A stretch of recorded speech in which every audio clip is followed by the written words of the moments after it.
সারা দেশে আগামী ২৪ ঘন্টায় বৃষ্টি হতে পারে বলে জানিয়েছে আবহাওয়া অধিদপ্তর। তবে রাত ও দিনে তাপমাত্রা পরিবর্তনের কোনো সম্ভাবনা নেই বলেও সংস্থাটি আভাস দিয়েছে। মঙ্গলবার সকালে আবহাওয়া পূর্বাভাসে এ তথ্য জানানো হয়েছে।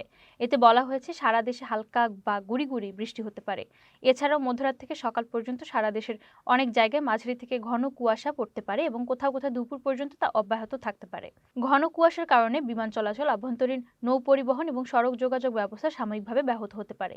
তাপমাত্রার বিষয়ে বলা হয়েছে সারা দেশে দিন ও রাতের তাপমাত্রা প্রায় অপরিবর্তিত থাকতে পারে। কুয়াশাচ্ছন্ন আবহাওয়ার কারণে শীতের অনুভূতি অব্যাহত থাকতে পারে। আবহাওয়া অফিস জানায়, উপমহাদেশীয় উচ্চচাপ বলয়ের বর্ধিতাংশ পশ্চিমবঙ্গ এবং তৎসংলগ্ন এলাকায় অবস্থান করছে। মৌসুমের স্বাভাবিক লঘুচাপ দক্ষিণ বঙ্গোপসাগরে অবস্থান করছে। এর একটি বর্ধিতাংশ উত্তর পূর্ব বঙ্গোপসাগর পর্যন্ত বিস্তৃত রয়েছে। এদিকে টানা ৩ দিন ধরে দেশের সর্বনিম্ন তাপমাত্রা রেকর্ড করা হয়েছে কিশোরগঞ্জের নিকলিতে। আজ হাওর অধ্যুষিত এই জেলায় তাপমাত্রা রেকর্ড করা হয়েছে ১১ ডিগ্রি সেলসিয়াস।